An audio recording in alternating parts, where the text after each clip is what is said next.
and members of the community at large, we agree that gender shapes our relationship with ourselves, within our households, with the community, with the market, and with the government. Particularly in the context of rural India, concentrated efforts continue to be made to challenge gender norms by creating a conducive ecosystem that enables the creation of a just and equal rural society. With the rising popularity of voice and video platforms, the internet is heavily influencing rural culture, perceptions, opportunities, and aspirations. The emerging culture in villages will inevitably contribute to rural India's engagement with politics, development, policy, and governance. Therefore, critical to the transformative agenda for rural is a nuanced analysis of the discourse around gender justice in present times. We need to ensure that the approaches undertaken for transformation do not reinforce patriarchal norms, structures, and inequities, but eliminate them. At TRI, the Unit on Inclusion and Equality brings together practitioners, researchers, policymakers, academics, administrators, and other experts to build exchange of ideas, shape narrative, and shaping discourse for just and equal society with conditions for every person to express their potential. In the spirit of our shared quest for a just and equitable society, it is my pleasure to welcome today's panel that has come together to share insights and learnings from their diverse professional experience. The conversation will be moderated by Sunita Dhar. She has over 4 decades of experience in policy advocacy and programming in advancing women's rights. She has previously worked with United Nations Development Fund for Women and also been the director of Jagori. Sunita was recognized recently by Apolitical's 100 Most Influential People in Gender Policy in 2021. At TRI, we are privileged to have her as one of our closest mentors. And thank you, ma'am, for providing your critical guidance in setting up the Unit on Inclusion and Equality. We also have with us Gagan Sethi. Gagan has worked for over 30 years advocating for minority rights in diverse cultural settings across Asia. He has mentored many development organizations on building lasting institutions that foster gender justice. His thoughts on the role of men and masculinities in gender justice has given us a fresh lens in building an equitable future. We are also privileged to have with us Soledad artist Prilama. Soledad has dedicated the last decade on research that aims to gain a deeper understanding of how and when the voices of women are represented in politics and policy, particularly in the most remote villages of Madhya Pradesh. Her forthcoming book, titled The Patriarchal Political Order, The Making and Unraveling of the Gendered Political Participation Gap in India, that explains why women in rural India participate less in politics and identifies the mechanisms through which the prevailing gender gap in political participation can be reduced. Last but not the least, it's my pleasure to introduce my new colleague, Sima Bhaskaran. She has had a long career working with the government on gender and social inclusion. She has previously worked with the National Rural Livelihoods Mission, Ministry of Human Resource Development, and has been associated with National Institute of Rural Development and Panchayati Raj and Kerala Institute of Local Administration. I'm looking forward to working with her and learning from her as she leads TRI's Unit on Inclusion and Equality. I'll not take any more time. I'm excited to hear and learn from the wisdoms and insights from this brilliant panel. But before we begin, a few housekeeping rules. For those who have joined us offline, we have kept index cards in each of the tables. Please write down your thoughts, suggestions, and questions on these cards, and periodically I'll be collecting the cards and giving it to Sunita. For those who have joined online, we have the Q&A section on our Zoom window, so please utilize that for your question and answers. Thank you, and over to you, Sunita. Thank you very much, and hello to everybody in this room, many friends, many co-travelers, and to Soledad, particularly from the other end of the world, and early in the morning her time, and to my co-panelists. And thank you, TRI. We were actually going to break the rule. We were going to have a male moderator. So not for me to get into the gender stereotypical role of women taking the agenda forward, but for some emergencies that she faced, I have stepped in. So do remember that the original intention was to change the ways that men can lead on gender equality as well. Now, for today's session, essentially, I have planned, it's a conversation really. I just wanted to make some opening remarks. I have also followed some bits of your work, and particularly some of your sessions this morning and through the week. And I wanted to highlight a few things in the context of what we're going to talk about today, the gender justice in present times. Now, while we're looking at the impact of inequalities in the lives of rural women across their diversity, I cannot help but ask, is this journey towards empowerment that is going on scale by many, many actors, including the government, what is the cost that women pay in terms of their increasing unpaid care work while they don't really get out of structural poverty and inequalities? They still have limited access to assets and resources. Of course, change is coming up. Of course, land rights and housing rights and other rights are being promoted. They live in constant fear of violence and lack of safety at home, in the public space and workspace. And yes, we are doing a lot to end violence against women and girls and other gender identities. And every day they continue to navigate the patriarchal social norms that adversely affect their mobility, their choices, and their voice. So while progress is being made, there's also a cost they are paying. And I think it's important not only to talk about their achievements, which we should, but also to realize what it takes to bring about this empowerment and to turn inequality into that of more equality, so to speak. Now, when I look at the statistics, McKinsey has done a study, and many of you know the statistics, that women do 75% of the world's total unpaid care work. I wish this was a study and I could have said it's a women's group study. We used to do this study, and we did say this 20 years ago, but no one took us seriously. McKinsey does the study, we take it seriously. Globally, women and girls have put in 3.26 billion hours of unpaid care work a day. This work is invisible, undervalued, and unaccounted for. And it's not just women and girls, there are a lot of men and boys too, and those that gender diverse people too, who put in a lot of work. But the point is that this is not counted in our economic framework. And ILO says that these services were to be economically valued. They would amount to 9% of the global GDP. So let's look at really hardcore evidence and see what is happening. In 2019, the NSS study report, done after 20 years in India, said that women spend 299 minutes a day on unpaid domestic services, and these are largely rural women, while men spend 97 minutes. Now, I'm not getting into essentialism because that's not important, but the point is that how does work get structured? And if we all do not restructure the work and wages and assets, then equality is a far-off dream. The NFHS 5 data, which we are all working on, you are working on it as well, indicates an increase in gender-based violence in many states. In fact, married women between 18 to 49 years have been a victim of spousal violence in 5 states. And these are states that you and I work in.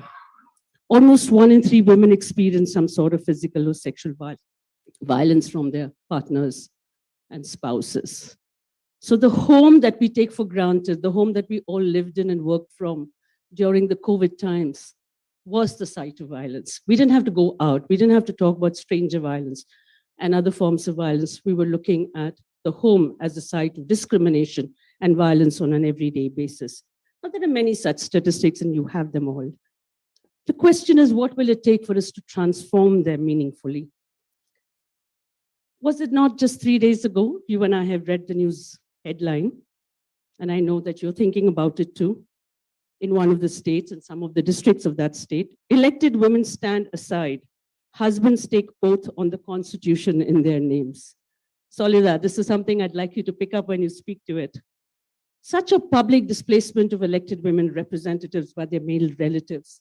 It's constantly happening, whether it's the Sarpanchpati or the Panchpati. In every of our trainings, we have talked about it. Who is de facto taking the power? And this is constitutional power.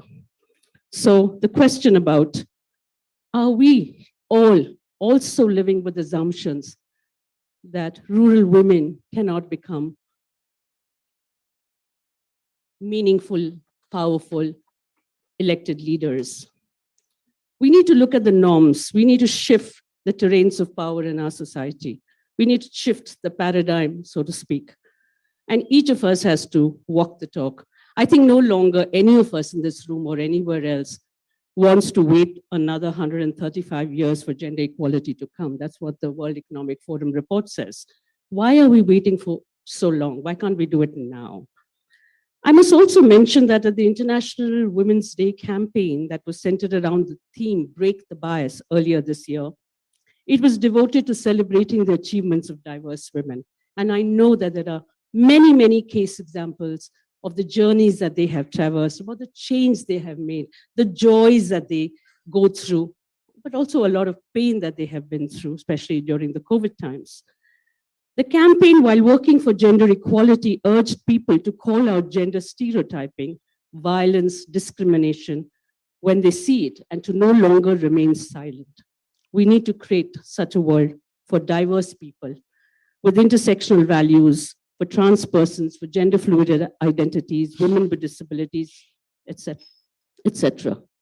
And while women will walk their own individual and collective paths, and all the groups and institutions that many of us around this room are working on in the sphere of economic participation, or for equal representation, or be at the table for policy making, we need to amplify their ask of us, nothing for us without us.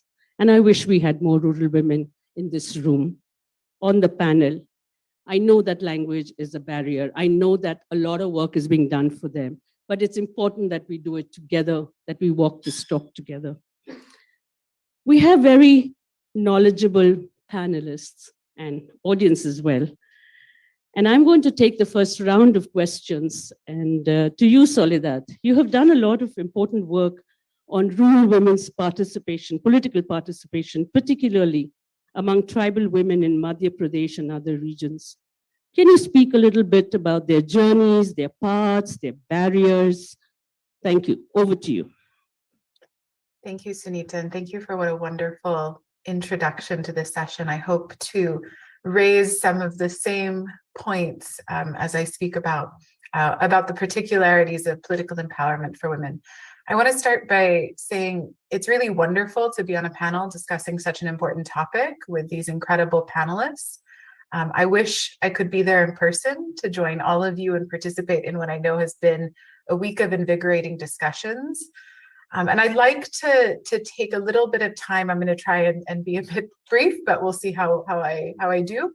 And speak about the work and the research that I have done with women in India. But I want to acknowledge that not just given the struggles of the past few years, but my position being based right now in the US, that I've only recently been able to travel to India in the last few years. And so I'm going to speak instead to broader trends and really defer to panelists and all of you and your wisdom about the on-the-ground realities today, and speak largely from the work that I've done in Madhya Pradesh with tribal communities, though some of this work that I'll reference is also based in Bihar and Orissa as well. Okay, so the work that I have done focuses specifically on the political lives of women in rural India. And often when we think about political empowerment, we go straight to thinking about electoral representation and getting women into office. But instead, what I have focused on is all of the ways that women inhabitants interact with the state, whether that's to claim entitlements, to make larger demands for their interests and for gender justice, and also to seek representation, both electoral and in all manner of public spaces. And so I thought I would speak a little bit about the historical challenges to women's political empowerment, how some of those challenges we've made traction on, that women have made traction on, but then what the remaining barriers have been and continue to be. And so the historical challenges that women have faced are clear in the data. Women have long lagged in their access to the state vis-a-vis men. Statistics about women's representation in public office, electoral representation, I think are well known, but I wanted to add a few things that I think speak to Sunita's point about representation through Pati Sarpanch and other forms of proxyism as well. So one of the things that I have done while away from India is collect a lot of data on local elections. And one of the things I found that's really striking is comparing across 10 states. What we see is that in non-reserved seats, between 2 and 10% of those seats are won by women. And this has not changed in the last 10 years, in the last decade. And so I think this speaks to Sunita's point of the little authority and agency for even those women who are elected into office, but the barriers that exist once we move past legal protections, these barriers to just presence in political spaces. And these challenges of presence apply to everyday female inhabitants as well. My own surveys in Madhya Pradesh, Orissa, Bihar, as well as survey data from across India, reveal that women engage in politics on a day-to-day basis outside of things like voting, things like filing claims on the state or participating in Gram Sabha at about 1/4 the rate of men. And importantly, these inequalities appear as stark for women of all caste and tribe backgrounds. This is something that cuts across many of the diverse identities that women hold. And as I'm sure will surprise no one here, the data show that these trends are not for lack of interest or desire. Most women articulate a strong demand to participate in politics, but many suggest that participation is a household decision, and so they lack complete agency over their participation. For example, less than 50% of nearly 10,000 women that we surveyed in MP said that they could exert complete agency over their vote choice, meaning that if their very best friend were running for office, they would not vote for her if it was against the family's interests. And this holds as well when thinking about when women articulate why they aren't participating in politics more. Again, more than 50% of them didn't say that it was because they didn't want to, or even that they didn't have time, acknowledging that these things are costly given the unpaid care work that women do.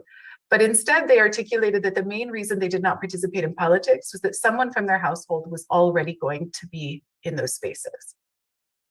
And so what we've seen historically is this challenge of presence, that women don't even have access to political spaces and institutions at all levels. Yet on this, I think we've started to see progress being made. Reservations, for example, have been the sort of key political policy to try and increase women's presence in local political institutions. We can discuss the efficacy of this institution further. But we've also seen progress even absent legal protections. For example, the last national election in India was remarked to have the highest turnout of women in history, in most parts of the country, more women turning out than men. And my own work with SHGs in MP has found that women's political participation has increased substantially, doubling for women who were members of SHGs and quadrupling for SHG women who participated in explicit gender justice initiatives, for which I know Sunita's work was critical. And in these instances, the gender gap in presence for everyday women had all but disappeared. More broadly, we're seeing more and more instances of collective action amongst women, both at the micro and the macro level, to demand greater presence in political spaces. And so one thing that is important to acknowledge is that many of these gains happened despite and often because of continued economic hardship and challenges to livelihoods. And I raise this because the common model of women's empowerment is that first economic empowerment must be achieved before social change and political empowerment are possible. And while I am not contesting that path or model, I think this evidence suggests another model is equally possible, that even without fundamental shifts in economic position, women can become politically empowered and demand political representation. And we're starting now to see how this can have important consequences for their economic livelihoods as they gain access to entitlements and programs they had not previously received. And so while I don't want to suggest that things were perfect here. We've seen incredible growth in the presence of rural women in politics. But I wanted to just highlight what I see as the key barrier moving forward, and then I'll turn it over to the other panelists. My ongoing work seeks to understand the barriers to voice, women's ability to make their own interests and demands, even when they have presence in these spaces. And so for this, I just wanted to raise a few statistics to stimulate conversation, and then I'll conclude. So in a recent survey that I did with a few co-authors that may be in the audience, every adult resident, what we did was we surveyed every adult resident in 6 villages in MP so that we could understand the entire village ecosystem. And what we asked was, who do you discuss politics with? Now, we saw that men on average discuss politics with roughly 3.5 other people, and women with less than 2. So we already see a gender gap emerging. But I think even more telling is that of the people men said they discussed politics with, women comprised only 4%. Women, on the other hand, said that men comprised 60% of those with whom they discussed politics. And this has many implications, but key is that this suggests that women and the discussions that they have with men do not even register as political in the eyes of most men. So another fact another statistic to share from the same survey is that these gender inequalities become even more stark when we measure whom within a village has influence or is seen to have influence.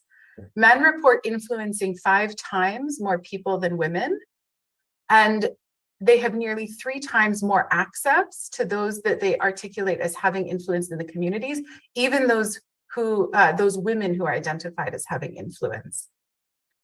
And qualitative interviews with women in the same communities show that even the most politically active women continue to struggle to have their voices heard by those with legitimate authority granted by the state, often experiencing substantial pushback to demands that challenge prevailing authority structures and norms.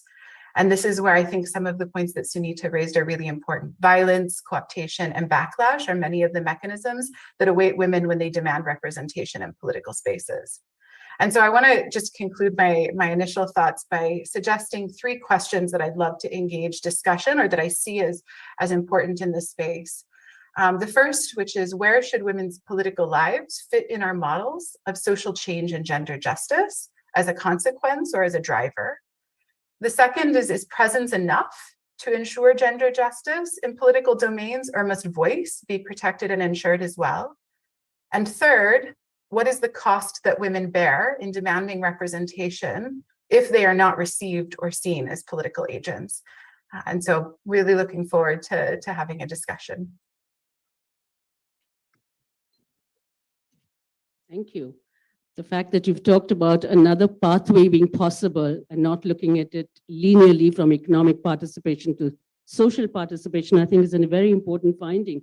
And also the perception of whether women can be effective political leaders as they see themselves and as others see them. So thank you, Soledad, for your study, your analysis, and your questions. And I would like to take it forward now to Gagan, and I'll come back to you in the second round, Soledad. What is the transition that you're seeing rural women go through in this journey of empowerment? And how do you see the patriarchal norms transforming themselves? Soledad talked about backlash on women, the violence that they face. So what does it do in terms of women's control over their autonomy, freedoms, voice, and choice? Over to you. Yeah, thank you, Sunita, and good to be with people whom I worked with, and some of them co-travelers. Rather than give you my understanding, I can maybe talk of my insights through some of my anecdotes. I remember my first young 1977 when I started work, and I was doing a lot of these mitti pani work of cooperatives, social forestry projects, and I was looking at the social side, and I would go and work with in Gujarat I'm talking of, and and we would work with men and women. And of course, there were separate spaces, and one would have to go to men separately, women separately, discussing things. And one of the things was that we were used to be putting an agriculture officer to look at the work there. And I had just gone and introduced somebody there and and he would stay in the village like we used to do that. And I went back after a day or two and came back the next week, and I sensed something, that there was something amiss, especially the way women would greet me otherwise and the way this time they were greeting me. And I said, "What's happening?" So they said, of course, this discussion was Gujarati. He said, "Come in and we want to talk to you." I said, "What happened? Say." He said, "No, no, come in." So, okay. And we went into a room huddled up with about 8 or 9 of them. And they said, "You have a relationship with us for years, but this guy whom you have put," and they used a very Gujarati word, say, "Any aankh barabar nathi," which says, "Uski aankh theek nahi hai." He doesn't have. Now it's a metaphor. And I got it that what there's, I mean, he hadn't done anything overt by which I could hang him or call him the thing, but they communicated a protest through this simple line saying, "Any aankh barabar nathi." And I remember getting livid, and we were that time in motorcycles, put him back on my motorcycle, brought him to Ahmedabad and said, "First resign." And my senior saying, "But you can't do that." I said, "No, I don't care. Let him first resign. And then I'll tell you what happened." I mean, that was anger. But that's not the point. The point is, women have a way to protest which men don't understand. And I think we are not giving that space for them to protest the way they want to protest. We want them to protest the way men want to protest. That was my first learning. I'll fast track to 87 in the same area where some of my friends were killed by the upper caste. It was a very, that time, famous incident, and Sunita, you were around at that time in Gujarat. And of course, it was the Dalits versus the upper caste, and for the first time, we took a judicial battle. Normally, these things were settled. Even murders were settled. But I think as time went on, the idea of justice started coming into play, and justice from the court's point of view. And I remember fighting that legal battle. And we had about 70 witnesses, our own special public prosecutor, the same prosecutor who later on helped us with the Bilkis part, a young man at that time. And out of 65 of those witnesses, there were, I think, 42 men, and the rest were women. And of course, judicial battles are different. And this has nothing to do with facts. It has to do with what's written in the documents. But out of those 42 men, all of them from the community, 99%, were forced to turn hostile. They were either paid, they were either threatened. The same happened to the women.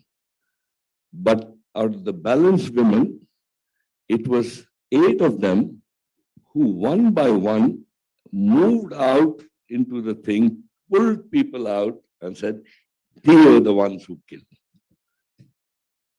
The first time we got a conviction, and it was because women exercised power because they fought fear in their heads.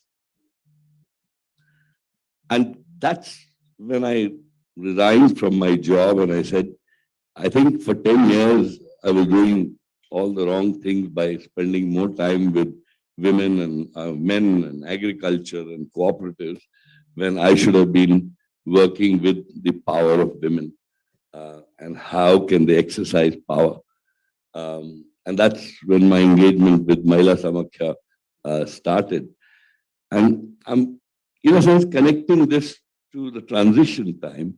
And of course, the Mahila Samakhya experiment was an amazing experiment, and many of you were there, where women as collectives, young women, and most of them were young women, who, when they went through the process of transformation and seeing, could fight fear and had the courage to stand up to justice. And I think a lot of processes in the country started, especially the use of law and women using law to access justice. I think that was the next space. I'll further now fast track to almost 2002 and beyond.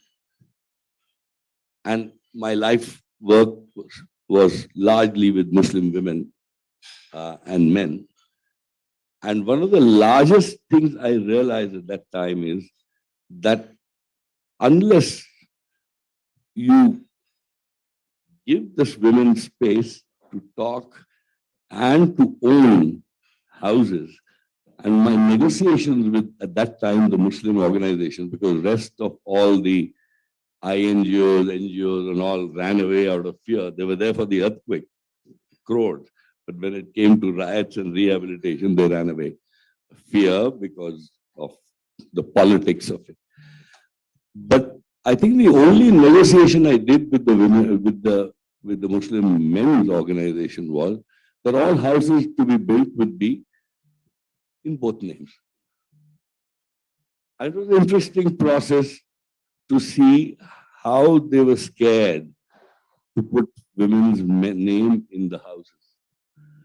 Therefore, the whole issue of ownership, I think, was very critical at that time. But I think, again, when you push your power to reorganize power, things change.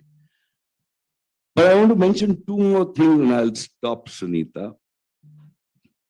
It was after that that one saw, and I'll go to maybe you made me talk of rural women, but I'll talk a little of urban spaces because that's again a new space for me to work. You know, a city like Ahmedabad was cleaned up in terms of division. All public spaces, gardens, parks, this thing, were cleaned and no Mussalman man or women would dare to occupy that space. But increasingly, Muslim women, when they had this handle to say, you men, you couldn't protect us. And when I had a deeper conversation, now we will lead. And come to Ahmedabad today and go to each of those public, very fancy parks. In the morning and the evening, you will see burqa-clad women doing their morning walks, fully in putting their identity out there and challenging patriarchy and religious fundamentalism openly and saying, take me on.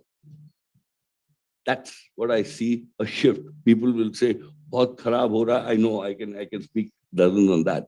But I see this amazing change when women take power and then actually capture spaces.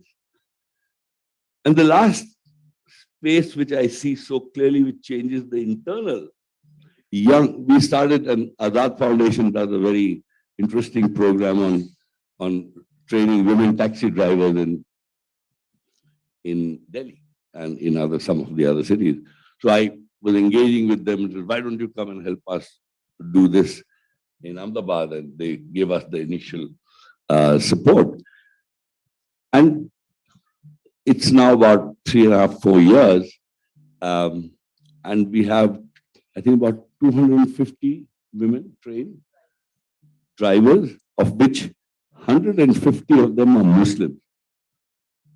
And the rest mostly the young women, fully this thing with their mobiles, with their technologies. And I say, what's your purpose? Why are you doing this? She says, we want to capture the city.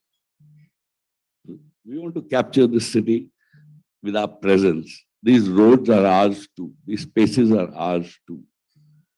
I think it was very interesting. And I said, but what do you see in the future? And they say, we want to see that day a legislation where all school buses are drivered by women. Because we see what happens in school buses driven by men. Now look at the level of sensibility that they are going and building their own vision in spaces and capturing new spaces. I think if you allow that, and the renegotiation, therefore, they have to do at home. But once they have that power from outside, they renegotiate. They get beaten once, twice, but then because they take the economic space also, they start controlling the social space. I think it's a very interesting journey I've been seeing of empowerment. I'm just giving you snippets of my experience, but therefore makes me very deeply committed that if we don't look at the politics of this and just transactionalize the whole idea of women's participation, tokenize it, I think we will be going at great injustice. That's wonderful. I mean, you have so many quotable quotes out here. Power to transform power. I think we do that in our trainings, right? But what I think I've heard from you is also the fact of how the notions of gender justice are being challenged, right? Just 2 days ago, or was it yesterday, I think Justice Chandrachud also said something about the legal framework does not necessarily, I'm not paraphrasing him because I don't have it in writing, does not necessarily result in justice. And not all justice needs a legal framework. So I think we have to understand that notions of justice also have other roots. And we have in our learning processes even looked at notions of feminist justice and recovery and what does it mean for each one of us or a collective of us. And also what you're talking about is a right to a city, a right to a space, a right to occupy a space because it has been denied to you due to social norms. So it's also the transformation of structures, the presence, the politics of presence in public spaces, the politics of organizing as collectives around your unique identities, a minority identity, as in the case of Muslim women, and also the journeys that you don't have to allow people to do things.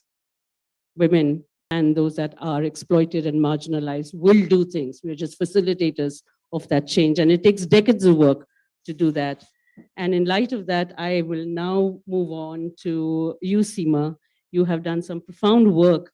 In the morning, we did hear the Secretary, Joint Secretary, speak on the NRLM experience. Tell us a little bit about how have you integrated gender, you and the team that has worked on it, integrated gender equality into the NRLM programming for rural women, and what were some of the challenges you have faced therein? Thank you. Thank you for this opportunity to speak and share experiences. So, like in 2016, we began to realize that despite having formed all the institutions like SHGs, VOs, CLFs, because we had this approach of the resource blocks and the intensive blocks, we began to realize that decision making at the home wasn't happening. And we also realized that asset creation, even with advanced states like Andhra Pradesh or Telangana or Kerala, which are harbingers in the movement. Asset creation in the names of women. Of course, NFHS 5 also shows similar kind of statistics that asset creation in the names of women is still not happening. We also saw that when it comes to mobility and also articulation within the institutions, interface with public institutions at the village level and the block level, that was happening.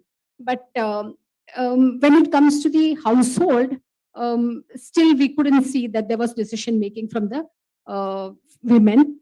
And also because the SHG movement began on the basis of the non-negotiables of microcredit, there was exclusion which was happening in most of the villages. Like extremely poor or vulnerable communities could not be part of the SHG movement. So this made us realize that we really need to have gender operational strategies inbuilt into the program. And we had two approaches for integration. One was, of course, to develop gender operational strategies, which was specific to the SR which could be very different in different states because the issues which were coming up were very different. Also to have a sensitization of the staff across the SR because we know that this is a livelihood program and most of the people are focusing on livelihood, so may not understand, though we were working with women, would not understand the gender nuances or the gender dimensions or manifestations.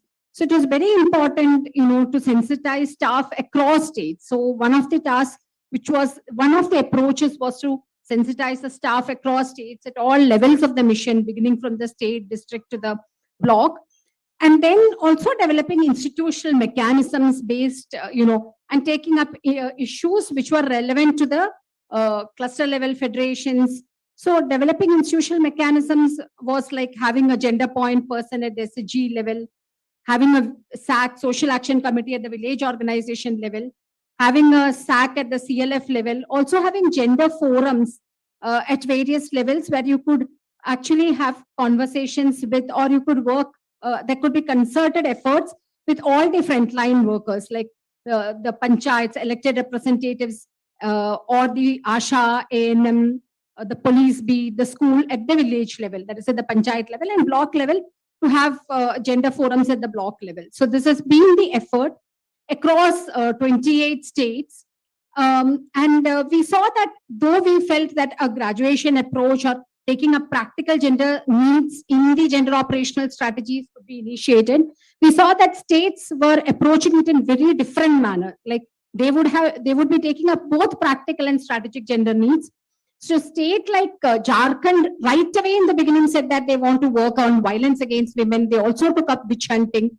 Whereas Chhattisgarh said that they would like to work on malnourishment. So that was a part of the gender operational strategy, where they felt there was a lot of gender discrimination, even in terms of access to food and nutrition, and a lot of gendering in terms of, how the adolescents are deprived of food. And so these things started reflecting in the Chhattisgarh operational strategy. So it varied from state to state. Apart from that, the second approach, so we felt that it wasn't sufficient to work on gender as a standalone. So this went on to the last point of where we thought we should have gender resource center, not only institutional mechanisms up to the level of the CLF, but we need to have gender resource center at the level of the block, which would be the highest order institution to deal with issues of rights and entitlements, as well as grievances and a violation of rights. So we started having special projects. One of the special projects was in Kerala, where we set up 140 gender justice centers in panchayats, being very well established. As you know, that Kerala local self-government is already very established, and one could have gender resource centers, where we also not only talked about violation of rights, but we also talked about gender planning and budgeting, because we have WCP or Women's Component Plan well structured in a state like Kerala. So this was one of the approaches. And the other approach, we realized that we need to work with all other verticals. So we started actually, we didn't know how to take it forward, because we know that integration has to happen across verticals. So we thought the best way to go about it was vetting all the curriculum, like looking at all the modules of financial inclusion, livelihoods, farm livelihoods, non-farm livelihoods, looking at, curriculum of IBCB, and trying to vet. So we, try to vet with help of lot of partners and subcommittees and all of them. Like we vetted around 100 modules, and then also went into the advisories of all the verticals. And actually, we came up with recommendations on the basis of which SOPs are being developed. In addition to this, we felt that, we started training on integration across SRLMs. Of course, the staff were reluctant in the beginning, but then slowly they began to understand that it's very important to integrate gender into livelihoods or any economic empowerment processes that they undertake. And finally, we thought that we need to also develop special projects to see that, we can have models for inclusion. So, like we have had, special projects for PVTG communities in Kerala to begin with, which was supposed to be developed as an immersion site, and which began on a different way. Instead of beginning on microcredit, we started work on social development and livelihoods with the PVTG communities, because we realized that they could not, work on Panchasutra model or microcredit model. So we started working on livelihoods and, social development like food and nutrition, education of children, and then move on to institution building and capacity building. This was later upscaled in Jharkhand and, Chhattisgarh. So I just wanted to say that we also looked at intersectionality, because we believe that gender integration means inclusion also, where you have to perhaps relax the norms of non-negotiable norms on which all the SDGs and its federations are built up. Apart from that, we also had some projects like Garima project, which is, on witch hunting, which is prevention of, this women being branded as survivor, as witch, branded as witches and then beaten up. There are issues of land related to it. There is also issues of, sexual violence related to it. So there is a special project on that, and also on migration. So we had special projects supported by the World Bank on migrants during the COVID time. So I just wanted to tell you that how we, worked on inclusion as well as gender, in a very integrated manner. So these are some of the experiences that we had as part of NRLM. Thank you. Thank you, Sima. That has really been, the NRLM program has really been one of the best practices, and it has effectively built on the learnings of the last many decades, including Mahila Samakya, Padmashri, and other such work. And I think we're looking forward to it being a movement that really makes transformative change. I'm going to come to you, Soledad. I'm afraid I can't do 3 rounds. We just have another half an hour or so, and we have to go into Q&A. But Soledad, you were at the Stanford King Center on Global Development, and I want to know how you think you are going to be using your work there and the partnerships you have created in India to address some of the questions you raised about women's political participation, their presence, the backlash that they face. If you could share a little bit and how such partnerships can be deepened and how the evidence can be used for policy making further. Thank you. Thanks, Anita. And thanks to the wonderful other panelist discussion. I'm reeling with thoughts. So I'll speak just very briefly to this. As Sunita mentioned, I'm based at Stanford. I work with the King Center, and I'm also starting a new research lab on exactly these kinds of issues, how to build inclusive democracy and development practices. And it speaks to a broader question that I'm sure this audience has lots of thoughts on and would love to continue dialogues, which is how best to integrate research and academic partnerships with both practice on the ground, but also I think a conversation that is sort of lurking in the background, and Sunita acknowledged in the beginning, which is also with women themselves and how to integrate across the entire ecosystem of what we're all working towards. And so I will speak a little bit to the academic side of all of this, our plans and where I could see some scope for improvement, but I also will acknowledge some of the challenges in this. And so as part of this lab and center, I see, as you've probably gotten the sense of, I really like data and evidence, both quantitative and qualitative. And that's also what I see as the strong suit that an academic training has enabled, as opposed to much of the depth of wisdom from on the ground experience, though we try to make sure that it's not without some understanding of what reality can look like.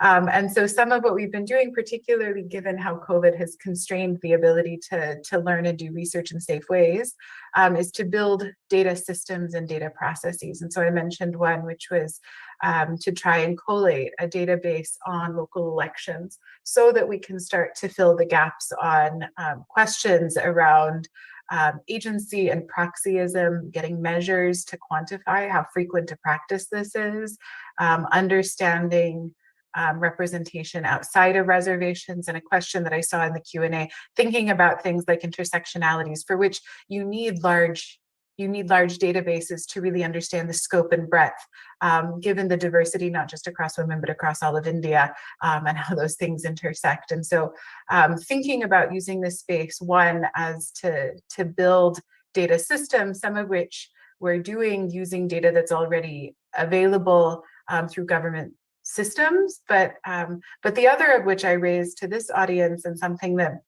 I know TRIF is working really hard to do, which is thinking about how organizations can build data systems that then can exponentiate learning.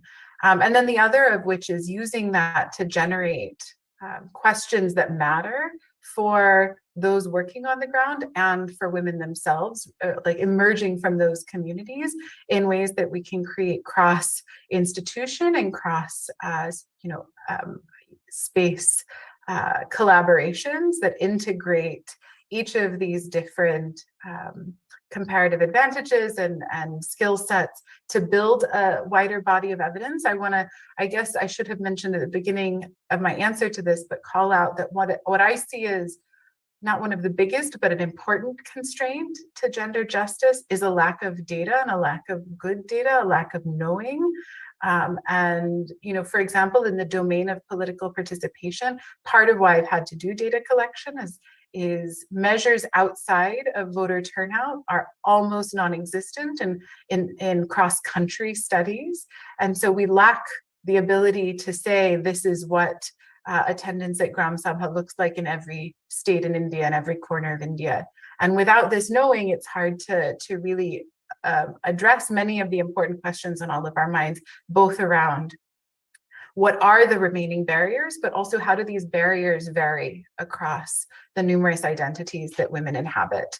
And so all of that to say as an imperfect answer, but I would love to sort of posit and identify jointly a model in which academics, practitioners, and women themselves can work together to fill these knowledge gaps in a way which I think has been the historic challenge that actually is useful and responsive to the needs on the ground.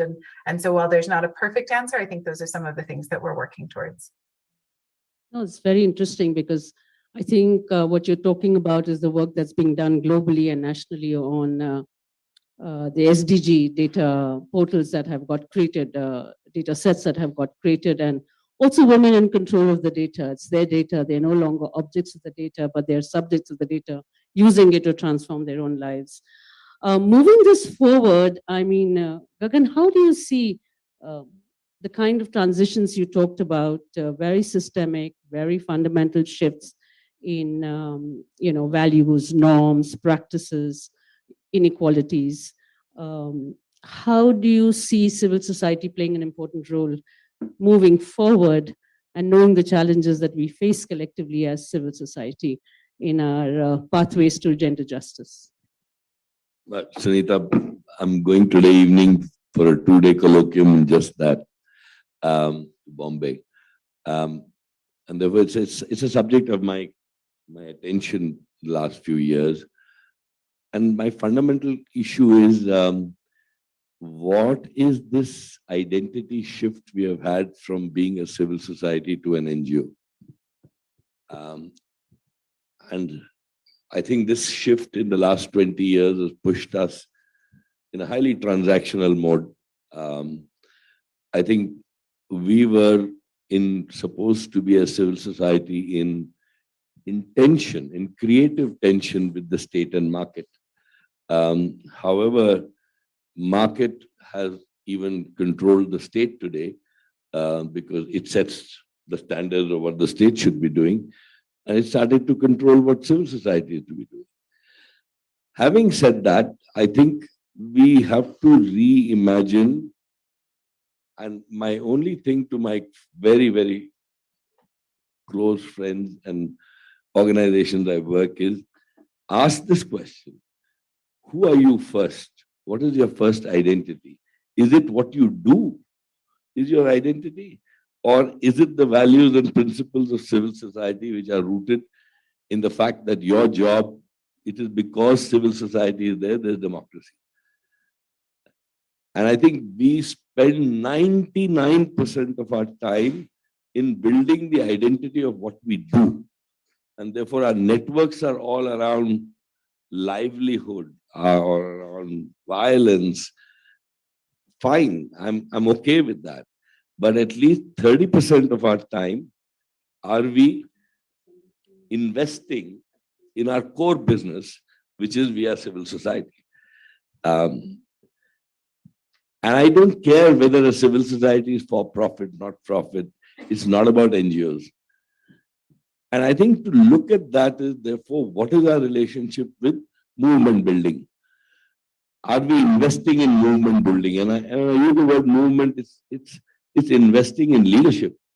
It's investing in cascading leadership of people's organization, because that's what deepens democracy. And that's what our core business is. Economic freedom is not by itself going in the kind of inequality gaps that you can do as much as you like. We are further and further polarizing this nation. And I think there's no way you can compete with the inequality that is happening. And therefore, what are we thinking? थोड़ा उनसे बस खाना पीना रह जाएगा. ये सब बहाने थे. These were all just excuses to build movements. How have they become the core purpose is my question I'm asking.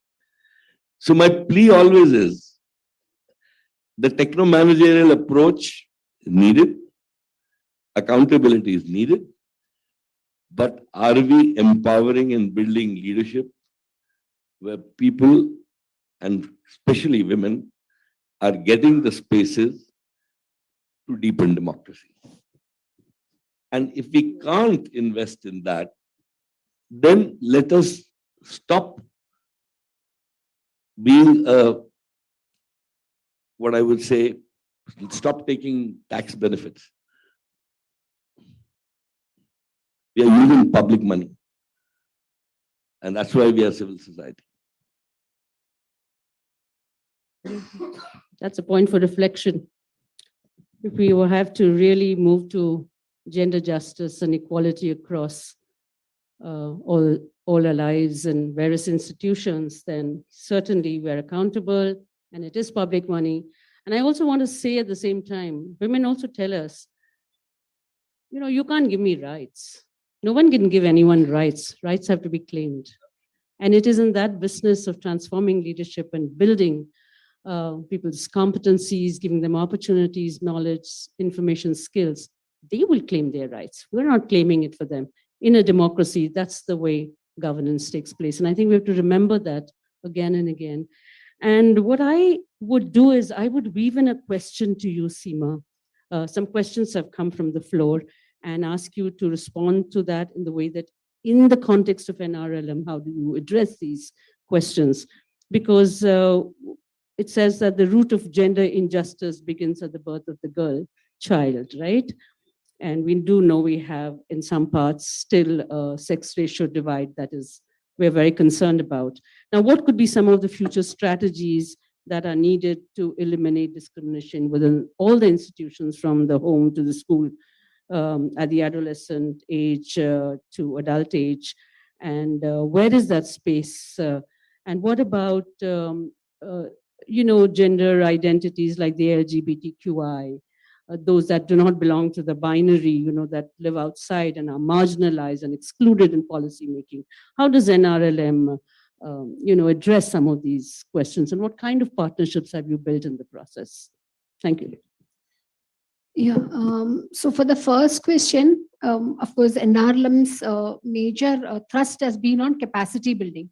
So I just told you about one of the approaches was sensitization of staff across all the levels of the mission. And this was done in a manner which was extremely participatory, with scope for personal reflection. Because if we just talk about integration in various verticals, people may take it only as a professional, kind of change that they have to go through. So it's always these sessions have given scope for personal reflection on one's own home, and the culture within the home, and how the home can be engendered, and then also practicing it at the professional level. Second part of it is like focus has been on cadre trainings. As you know, that cadres are catalysts in NRLM. So there has been a lot of focus on training the cadres, looking at the socialization aspects and social construct, and trying to, I've seen this very well in even small, in Gwara Nivas block of MP, where we had this program, and where I saw that cadres were intervening in lot of issues. They were actually talking about the social construct and socialization processes, which they have tried to change within the families.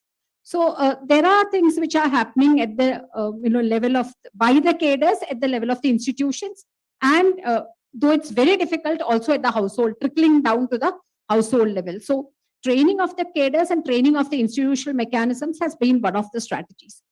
As far as inclusion of LGBTQs, actually we have only been very minimally successful in this aspect. We started working on inclusion of single women, inclusion of elderly and PWD, and inclusion of transgender.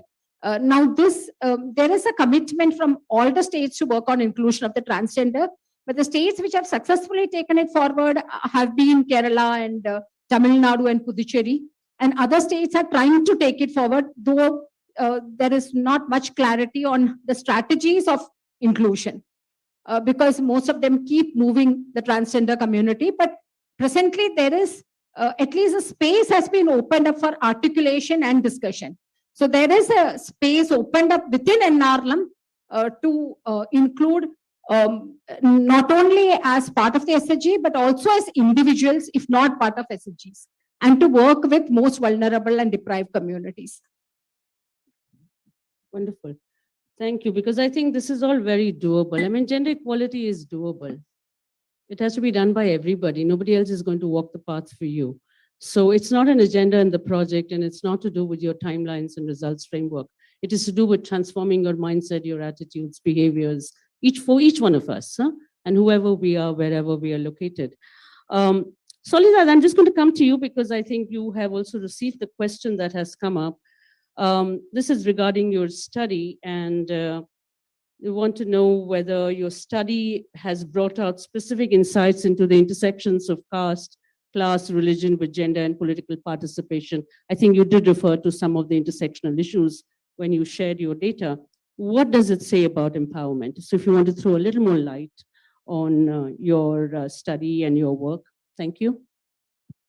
Yes, thank you for this question. And I'm happy to speak to this and acknowledge that this is a domain in which I think a lot more evidence is needed, or at least on my front is needed to bear. But a few things I can say on how intersectional and the diverse identities that women inhabit shape their political lives.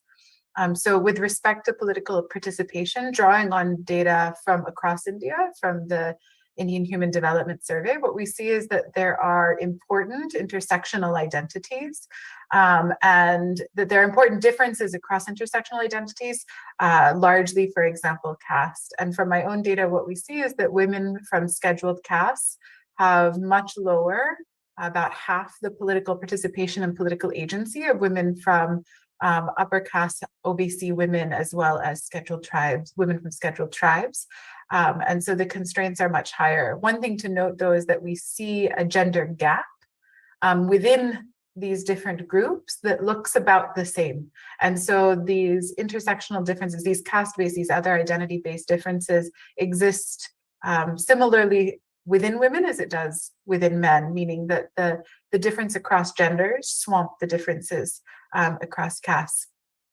That's not to diminish those differences. It's simply to acknowledge that that there are a lot of shared barriers in addition to additional barriers that some women face.